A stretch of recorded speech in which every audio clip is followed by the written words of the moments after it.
Let me start by asking you about one of your latest tweets, which I think came out probably yesterday or so, in which you were talking about the spending, the last-minute spending by the administration as their sort of last days ebb away. I mean, can you kind of tell us what you were referring to and your sense of the kind of spending that's going on there?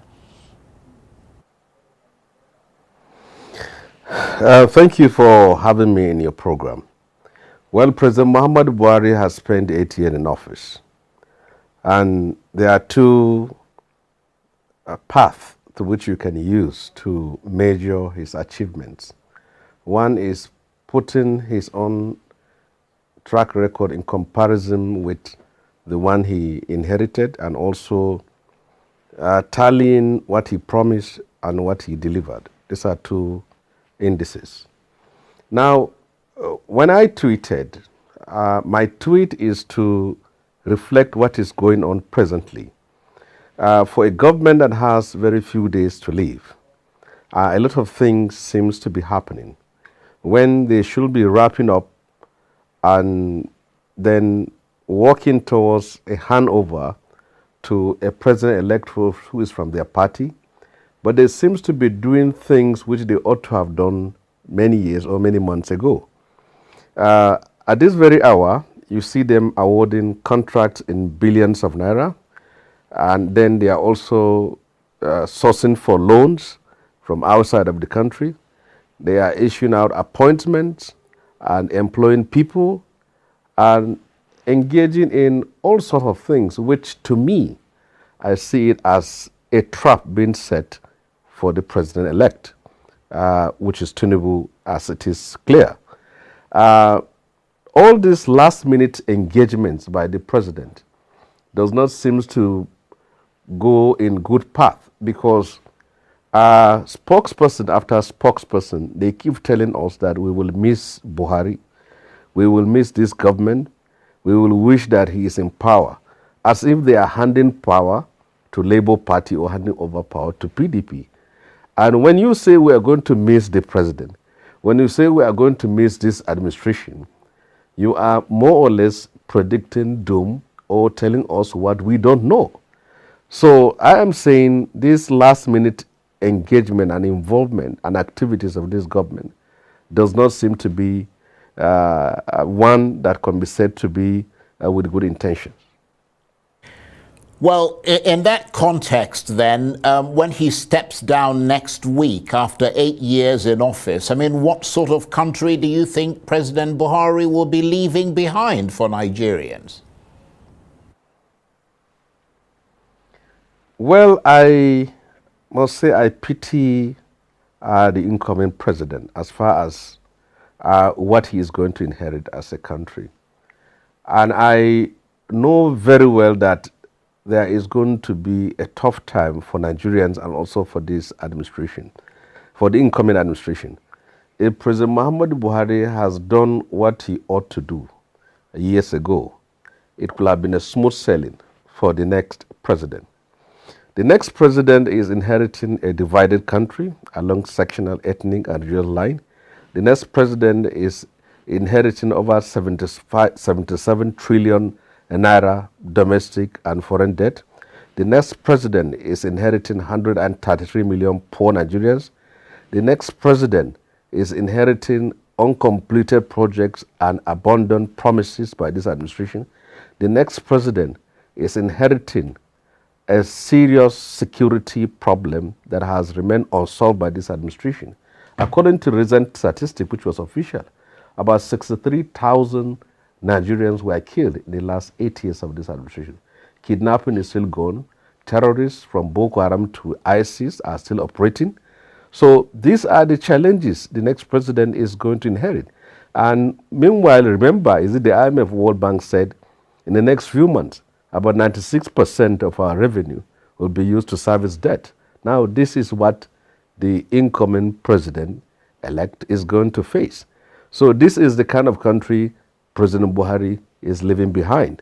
And to me, I think the next president is not inheriting a plane that's on a tarmac, but he is taking over the seat of a pilot while the plane is on turbulence, it's on storm.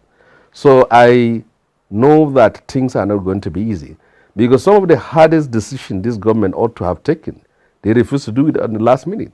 They couldn't remove the oil subsidy, which they are leaving it for the next administration. They couldn't conduct the census, they are leaving it for the next administration, and so many things. And you see them giving out contracts, you see them giving out employment letters, you see them sourcing for more loans.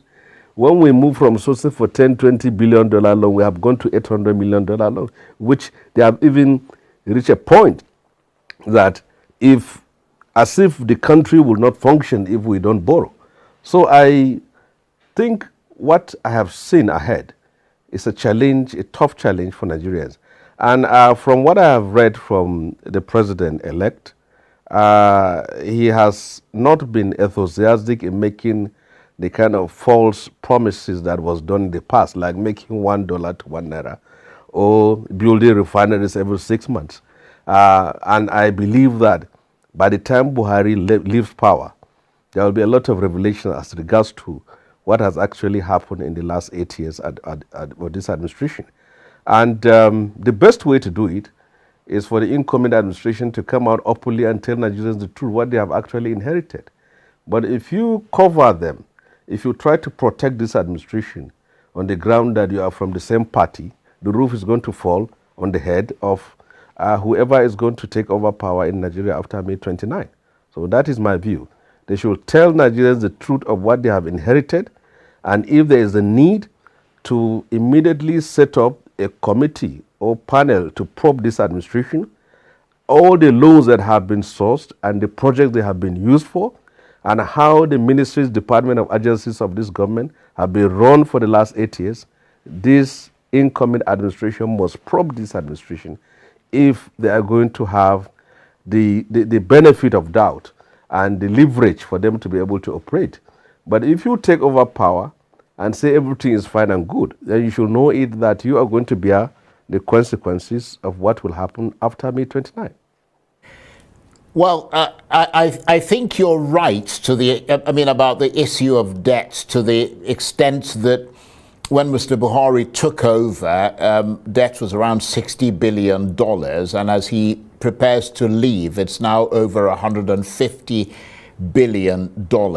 How can Bola Tinubu reinvigorate this country and inspire many people who have lost faith? People like yourself, arguably, who've lost faith in this country's leadership and its institutions. Briefly. Well, when you are being given a leadership responsibility like this, it's an opportunity for you to impact on the lives of people who have voted for you and those who have not voted for you. The first task of the president-elect is see how you can unite this country with due respect to what has happened after this 2023 election. The next thing is to have a team that will really work for Nigeria.